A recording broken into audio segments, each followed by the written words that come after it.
Exodus, Exodus 1. These are the names of the sons of Israel who came to Egypt with Jacob, each with his household: Reuben, Simeon, Levi and Judah, Issachar, Zebulun and Benjamin, Dan and Naphtali, Gad and Asher. All the descendants of Jacob were 70 persons. Joseph was already in Egypt. Then Joseph died, and all his brothers and all that generation. But the people of Israel were fruitful and increased greatly. They multiplied and grew exceedingly strong, so that the land was filled with them. Now there arose a new king over Egypt, who did not know Joseph.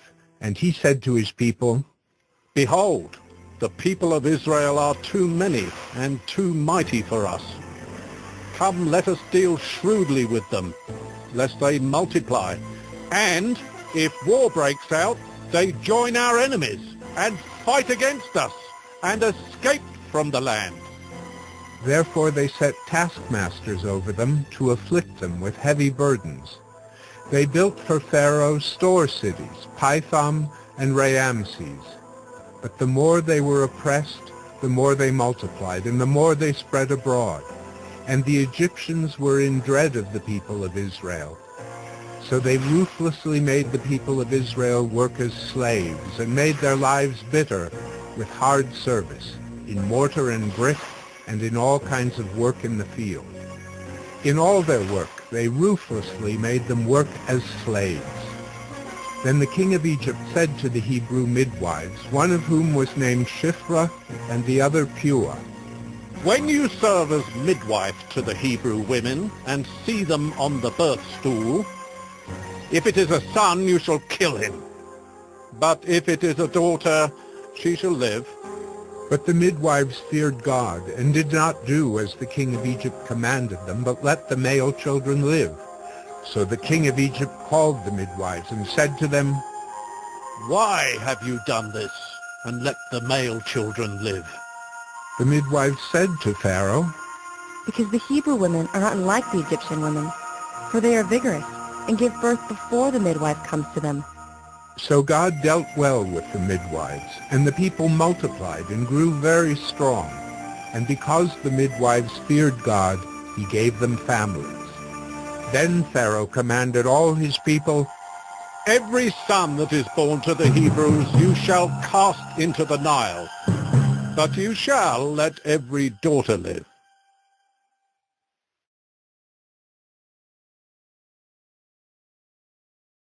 Exodus 2. Now a man from the house of Levi went and took as his wife a Levite woman.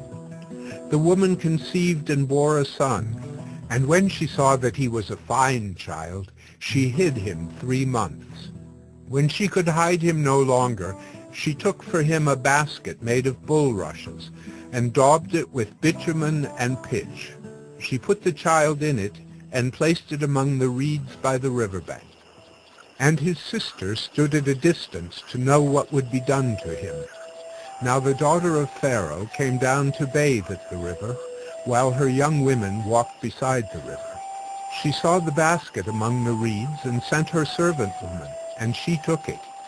When she opened it, she saw the child, and behold, the baby was crying.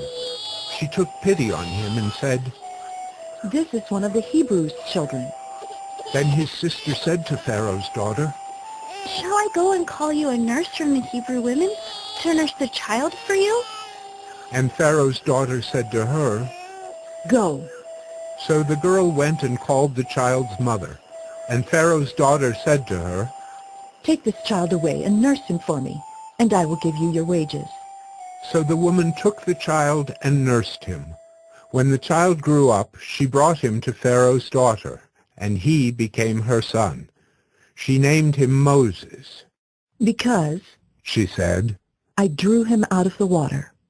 One day, when Moses had grown up, he went out to his people and looked on their burdens. And he saw an Egyptian beating a Hebrew, one of his people. He looked this way and that, and seeing no one, he struck down the Egyptian and hid him in the sand. When he went out the next day, behold, 2 Hebrews were struggling together. And he said to the man in the wrong, "Why do you strike your companion?" He answered, "Who made you a prince and a judge over us? Do you mean to kill me as you killed the Egyptian?" Then Moses was afraid and thought, "Surely the thing is known." When Pharaoh heard of it, he sought to kill Moses. But Moses fled from Pharaoh and stayed in the land of Midian, and he sat down by a well. Now the priest of Midian had 7 daughters, and they came and drew water and filled the troughs to water their father's flock. The shepherds came and drove them away, but Moses stood up and saved them and watered their flock. When they came home to their father Reuel, he said, "How is it that you have come home so soon today?" They said, "An Egyptian delivered us out of the hand of the shepherds, and even drew water for us, and watered the flock." He said to his daughters, "Then where is he? Why have you left the man? Call him, that he may eat bread." And Moses was content to dwell with the man, and he gave Moses his daughter Zipporah. She gave birth to a son, and he called his name Gershom, for he said, "I have been a sojourner in a foreign land." During those many days the king of Egypt died, and the people of Israel groaned because of their slavery and cried out for help. Their cry for rescue from slavery came up to God, and God heard their groaning, and God remembered his covenant with Abraham, with Isaac, and with Jacob. God saw the people of Israel, and God knew.